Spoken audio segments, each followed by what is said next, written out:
coming out here after 30 years. Yeah, I ain't got nothing, but I'm gonna have something because I'm rich in personality, you know, and I'm rich in love. My family love me, and that's really all that counts.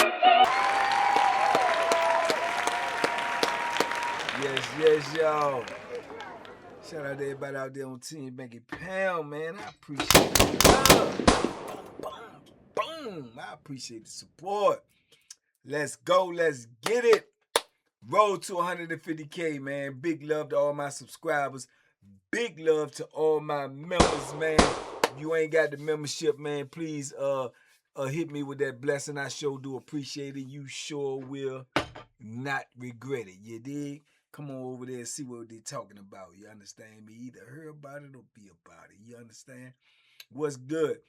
Listen, I got a good one for y'all today, man. I don't know what it was. I think it was somebody in that morning bud saying something about the barbershop chronicles, cutting hair and stuff. And I told y'all, man, I cut hair in there for 30-something years. I done seen everything come with the haircut and cut everybody type of hair there is to cut. So it just made me think about that. And then I thought about this. Man, listen. I did not know how cheap people was, you know, or how expensive haircuts was getting on the street because I had been locked up so long. But then I found out how cheap people really was, even especially those COs that was working there, because I started cutting them COs' hair. Yes, I did. Man, you had so many COs. At one point in time, I had 5 or 6 different COs used to sneak and get their hair cut by me because I guess it's cheaper than getting it cut on the street. You did? So I used to be up there in the barbershop, and man, they used to holler at me and say, look, man, I'm trying to come up there and get my hair cut, man. Or man, I'm trying to come up there and get my beard lined up, man. Hit my mustache for me, man. Hit my beard for me. All of this, right? And I'm used to be like, what? I said, yeah, man, I can get up. Because, you know, I'm up in the shop. So they can come up there and can't nobody else come back there if you know what I'm saying, if they tell the person in the booth don't let nobody back there. They can sneak up on the elevator, come on back there, you know, get them a little cut or something, right? So I used to be doing it, you know what I'm saying? I started with one dude. I guess he said something to somebody else, and then, you know, I had a small little clientele with him. So what they used to do was they used to get me some food, some meals, you know, meals out of the vending machine. So I'm eating, you know, the real big AZZ hamburgers, the big ass burgers, you know, out of there. I'm eating the riblet sandwiches. I'm getting, man, the shortbread cookie, the shortbread cookies, strawberry joints, man, straight miss. To get them joints, man, get me a couple of sodas, you know, so I cut their hair, you know what I'm saying, like give me a meal, you know what I'm saying. So boom, that's what I was doing. I was hitting them. So I guess he tell one and he tell one. Then you had this one joker. I ain't gonna call these CO's name because I don't know what they got going on. They know who I'm talking about if they watching this. So I remember they had this one joker. He was real tall, man. So he come get me, man. But he was scared. He was nervous. Purpose. He didn't even work in our building. You dig what I'm saying? So he used to sneak over to the building. He was cool with the person in the booth. He'd come up on the elevator, tell me send me back there, and tell me to bring the clippers. I bring the clippers. Man, this joker would take me in the chemical closet. Because he only supposed to be in the building. He would take me in the chemical closet, close the door, and have me in there. He's sitting on one of them big 5-gallon buckets. He got me in there cutting his hair in the chemical closet. I told you I was nice with them clippers, man. So he used to come over there, try to get over there like once a week. And he'd bring me, you know what I'm saying, a meal or something from the joint, right? So then, man, we had a couple of them females that was in there at the time, especially one that worked in our booth. She was fine too, like far as like penitentiary. She was penitentiary fine. That's a fact. You know what I'm saying? Semi-street fine too, but definitely penitentiary fine, right? And she had, you know, everybody was wearing them little Halle Berry cuts, you know, during this time. You know, they wearing them little Halle Berry cuts in the 90s, and they got the little, you know, they got to get the joint tempered in the back, tapered in the back, and, you know what I'm saying, lined up. You know, they had the little joint in the back, you know, the little bob or whatever you call it. So I remember she approached me, and she was like, you know how to cut women hair? And I was like, yeah, of course. You know what I'm saying? She's like back here and stuff, you know how they got a table and stuff, you know how to do that? I said, yeah. So she said, well, I want to get you to do mine. These haircuts expensive out here. You do it for me. I said, yeah, of course I do it. You know what I'm saying? All the time my heart going boom, boom, boom. I'm like, oh my goodness, have mercy. So I thought she was pump faking at first. So I think cause she worked the booth, she knew that some of them dudes was coming over there to get their hair cut because she had to be the one to control who came back there and who did not. So they had a good little rapport. So she was like, man, I need to get my joint done. Woo. So, you know, I used to always like, you know, joke with her, say little things to her because like I say, you know, we in the penitentiary and she was cool. She had an alright attitude, but she could get nasty at times too. Depends on if she like you or rock with you or not. But if you was cool with her, she, you know what I'm saying, she treated you with respect, you might get away and say something like, oh, you look good today, girl, you know what I'm saying, go ahead on, woo, you know. Just a little, you know, friendly flirting or something, man. You know, that goes a long way when you sitting in the penitentiary, when you got knuckleheads on this side, knuckleheads on this side, behind you and in front of you, and you know what I'm saying, you all knuckled head out, man. You get tired of being around dudes all day. So if you got a female that's coming in there that's looking halfway decent, smelling good, and she giving you conversation, you gonna take the conversation. You know what I'm saying? And the little flirtation to go with it, you dig? So when she asked me that, that's the only thing I'm thinking in my mind. Like, you know what I'm saying? Yeah, you know, of course I get to touch all on her, woo. So showing up, after the count time and everybody going to lunch, she said, "You not going to lunch because usually, you know, I don't go. I just go on up in the barbershop, be waiting for everybody to come back because up there I just be parlaying and relaxing or whatever." She was like, "Well, I'm gonna take my break. I'm gonna come up there while they going with lunch. You know what I'm saying? Such gonna be in the booth. So can you do it then?" I'm like, "Yeah, I can do it. I got you." Man, she come up there joint. Man, smelling good, and I'm all excited and whatnot, and she plop on up in that chair, and you know what I'm saying. I put the little joint on there. You know, this y'all may not understand this because of the simple fact. Even with cutting the dude, the CO dudes here, you may not understand this because you know you ain't been locked up. But in the penitentiary, it's a big deal just to touch a CO because you don't even supposed to put your hand on the CO. Man, if you touch a CO like you walking up to a regular person and be like, "Hey, yo," if you do that to a CO, male or female, depending on how they is, if they a bootlicker or Uncle Tom or woo, but you gonna get a assault charge. Word up. I'm telling you, if you be like, hey, yo, you gonna get assault, you can't touch them. So for me to just be touching them and stuff, it was weird to me. It was, you know what I'm saying, super weird. And especially a female. You know what I'm saying? I'm putting a necktie on her. You know what I'm saying? She holding her hair up. I put the little Jones to keep her hair up.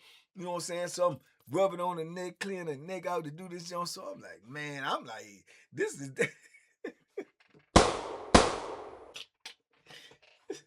it's wild right here. You know what I'm saying? I can smell her perfume all up in my nose.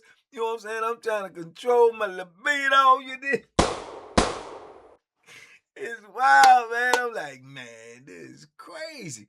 So then it get even a little bit more crazy because as I'm doing it, I'm taping her and everything, and I'm, you know, brushing the hair off and doing this, and she talking all sexy and asking me personal questions and you know, and as I spin her to the side and do this, do that, she got her little elbow out, she rubbing her little elbow on me. I'm like, oh man, this too much right here, you dig?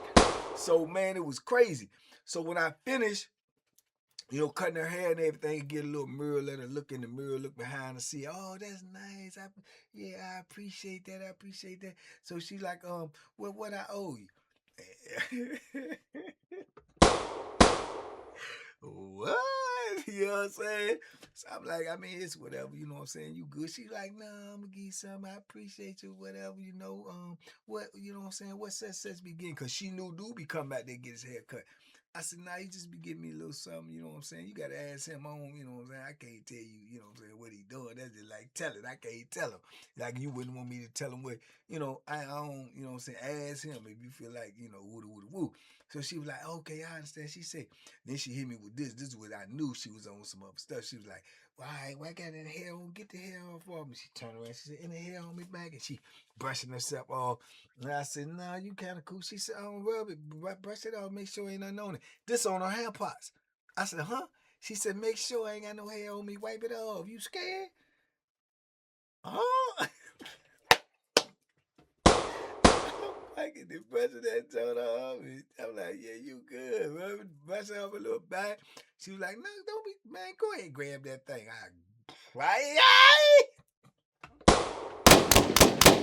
I said, Lord have mercy.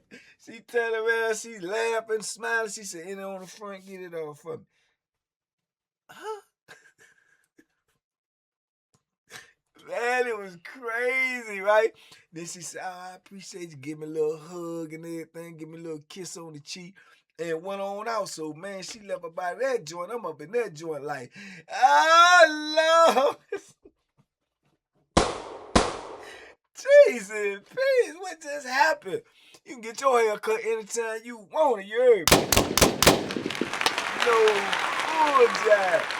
So, man, I was like, boom, man, that was crazy. So I'm sitting back there, my mind is blown, bro. I'm like, I don't even want to cut no hair today. I just, penitentiary stuff, man. You just want to reminisce about that. I still got her perfume all up in my nose. You know what I'm saying? Now I'm looking at her different. I'm looking at her like, is she going? Is she? Ain't she? Man, it was crazy. So, boom. I had her now, so she ain't need, women hair different. She ain't need that like every week or nothing, but every about once a month I hit her. You know what I'm saying? So I'm cutting these CO's hair for meals. Then I got her. Then I ended up getting another female that worked the other shift. I guess she told her because they got kind of like the same haircut. So I'm cutting CO's hair for meals over here with the males and for thrills over here with the females. Man, what you talking about? What you talking about? You dig? Meals and thrills and feels, man. I'm cutting hair, with the COs. You know what I'm saying? They trying to save money. You dig? I'm trying to say, man, I'm trying to eat and touch something. You dig?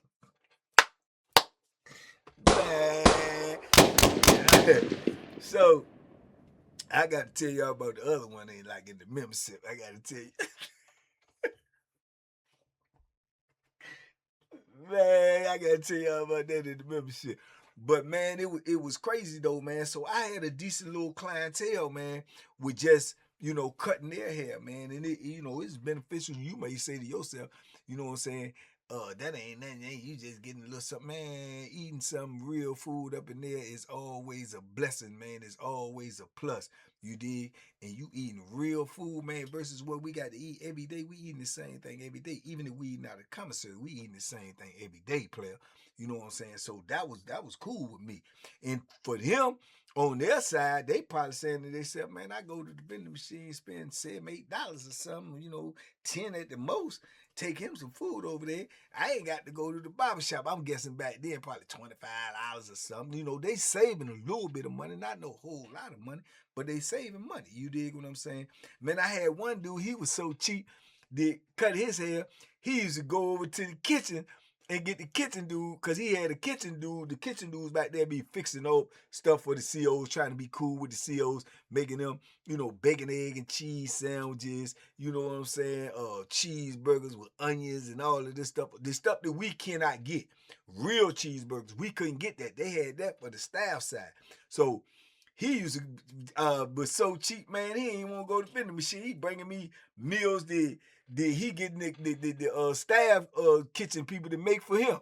You know what I'm saying? But they were good, though. It was good, though. You know what I'm saying? It was better than what we had anyway, so it didn't bother me. It was cool. But that's just how cheapskate he was. He was a cheapskate. Then I had this other Bama. He ain't had no hair. He had a bald head. This Bama wanted to get his head shaved and get his little mustache lined up. You know what I'm saying? And all he wanted to bring a joker like he was really, really doing something, man. I ain't lying, but he bring me a soda. out of the machine. It was a different type of soda like we couldn't have. He bought me a soda out of the machine like an orange joint. He bought me an orange crush, I believe it was. He bought me an orange crush and a bag of party mix.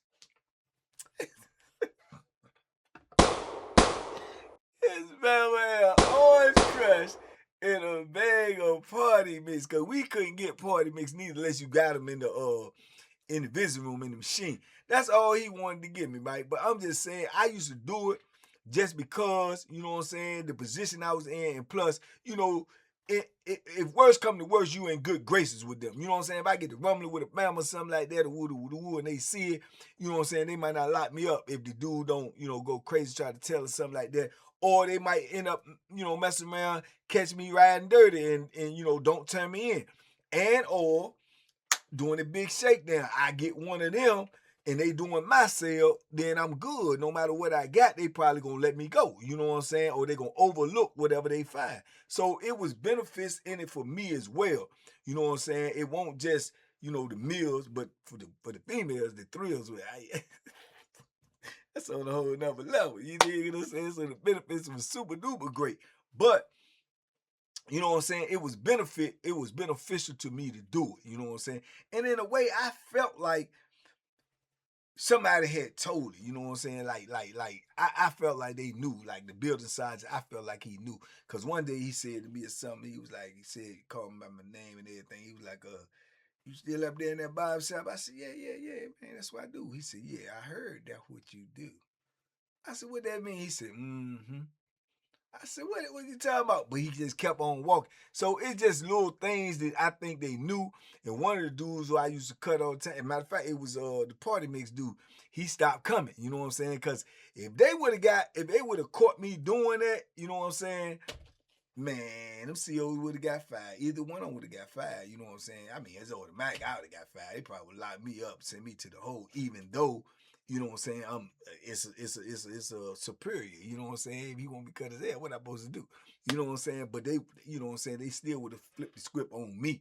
You know what I'm saying? It just depends on who you get. If you get a bootlicker, you know what I'm saying? If you get one of them, yeah, you stuck no matter what. And it depends on what type of relationship that CO would have had with that sergeant or lieutenant, if they would have caught him, whether they would have overlooked it or not. It's just all subjective, right? But yeah, man, but I used to cut male and female CO's hair, man.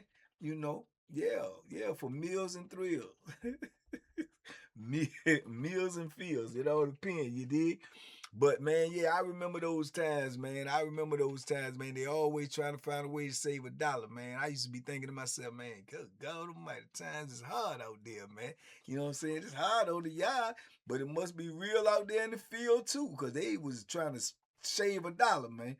You know, and then I remember I ended up going to another building and I ended up cutting a dude hair, a CO down there hair too, because he knew the other CO that I used to cut up there. And he used to roll on down up there in the barber shop too. He was a cheapskate too, though. He wanted to give us a joker some gum. A pack of gum, because we couldn't have gum in there neither. But he'd bring a pack of spearmint or something. You know what I'm saying? Man, you cheap mama. But like I said, it was more, they thought they was getting over. But to me, they wasn't, because like I said, not only if I might get something to eat or maybe get the feel on something or whatever the case may be, still though, I still had a ace in the hole. If I ever got caught in the wrong by one of them, I felt like, you gonna tell on me? You know what I'm saying? So, you know, it worked out for me as well, man. But yeah, man, those was back in the days, man. Like I told y'all, man, it's a lot of stuff y'all ain't heard yet, man. You just gotta say something to make me remember, man. But yeah, man, they was thugging it out in the penitentiary, trying to survive, man, trying to get it in. This was in the 90s too. You dig what I'm saying? But anyway, y'all talk to me in the comments. I talk back. If any one of you COs out there, male or female, remember what I'm talking about. If you know, some kind of way watching these videos, you know what I'm talking about. But it's all good. I ain't call your name. I kept it G, baby. You dig? But big love, man. TBP Nation, stand up, man. Tell a friend to tell a friend to tell their aunties and uncle, man, this is where it's at, man. And if you like this, you're going to love the membership. Because we over there and we ain't playing no games. You understand me? It's all raw and uncut. I might call names over there. You dig what I'm saying? We out.